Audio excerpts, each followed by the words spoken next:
Hey, good to see you again, coach. It is impossible to completely prevent abuse in sport, but coaches and clubs have a duty to put in place systems and mechanisms to minimize the risk. In this video, we're going to explore some of the most common approaches to safeguarding children in sport.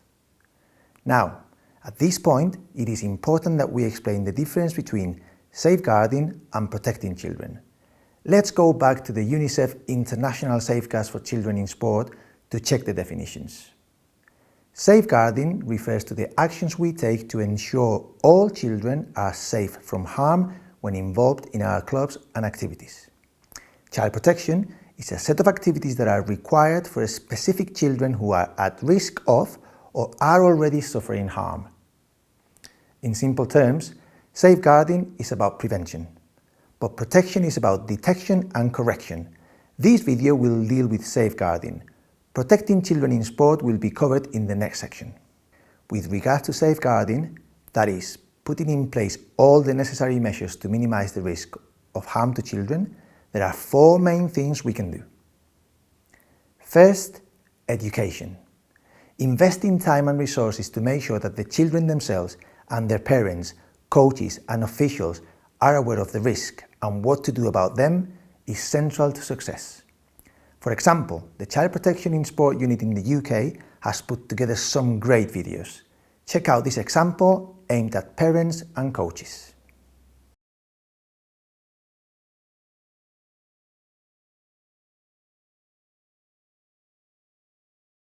My sports kit is magical. And mine is too.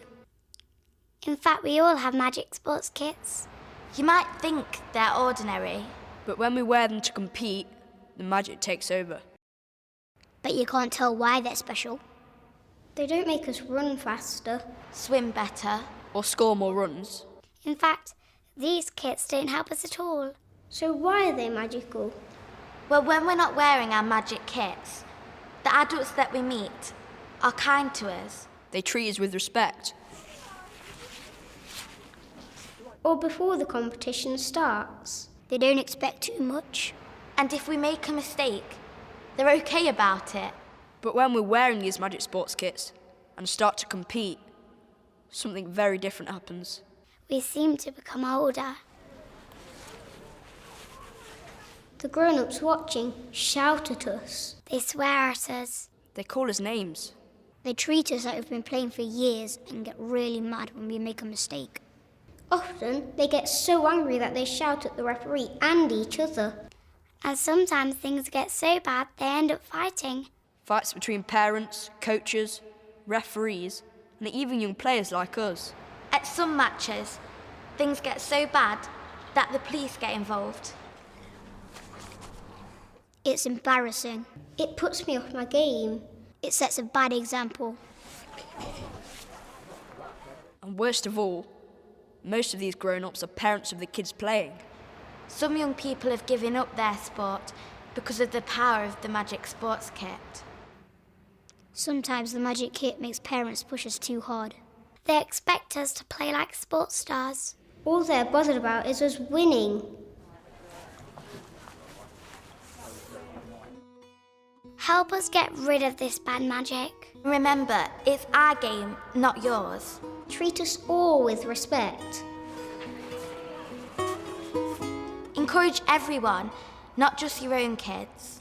Support the coaches and the referees. Have fun when you're watching us, and help us to have fun too. Let's bring out the real magic of sport.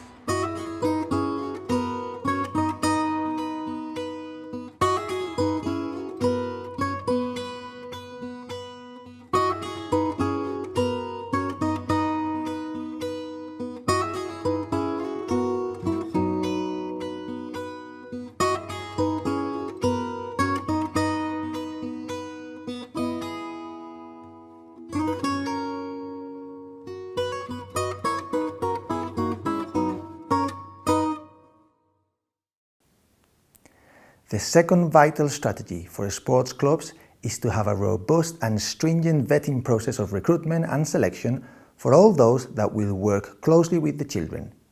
This includes coaches, team managers, doctors, drivers, etc.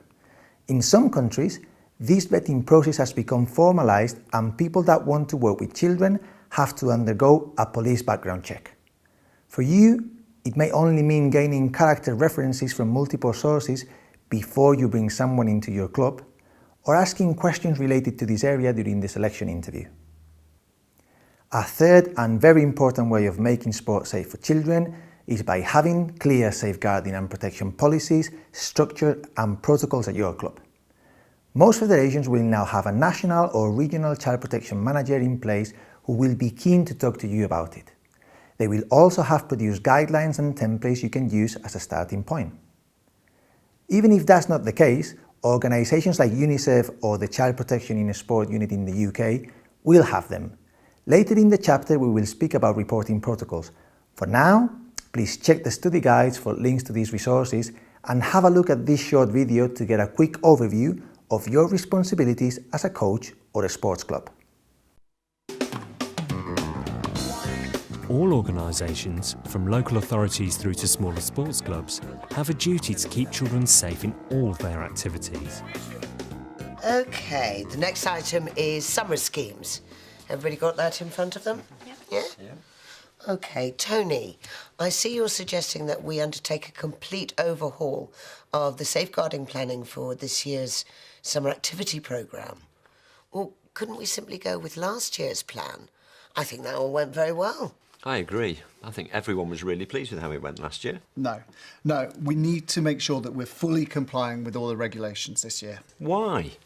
We need to put in really robust child protection measures this year. Oh, come on. It just sounds like a lot of extra work. It's just more of this health and safety nonsense. Remember last year when we found out from one of the parents that one of our section volunteers had a record for sexual offences? That was just a one-off. That could have been a disaster for the kids and for us as an organisation, because we hadn't been checking everyone out effectively. It's really important. Everybody gets protected by these measures, not just the children, but the parents, the staff, the management and us as a local authority. Well, I'm just not buying that. I think you're just trying to turn us all into social workers. Look, we had a presentation last week at the sports safeguarding group for the county. Management is now accountable, which means that we are now accountable. It's our responsibility to get everything in place. Like I say, just a lot of extra work. Look, we don't have to start from scratch. The County Sports Partnership has provided lots of information, templates and guidance that we can use. Actually, I agree with Tony. Got to get it right this year. OK, Tony, can you bring something along to the next meeting? We can consider it then? Yeah, good. All sports organisations and clubs have a duty of care to children and young people, and could be legally responsible for children who attend activities or sports events which they organise. You must ensure there are proper policies and procedures in place for recruiting and training staff and volunteers, and reporting any concerns which may arise.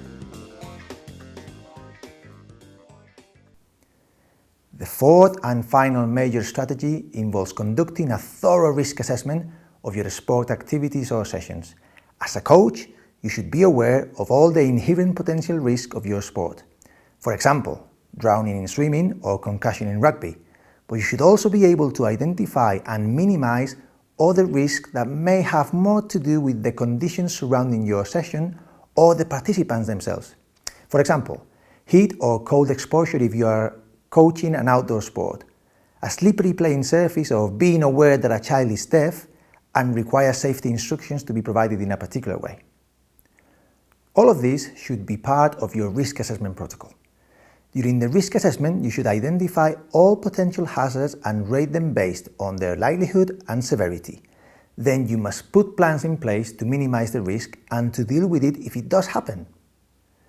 You may think this is all too much, but keeping children safe is priceless.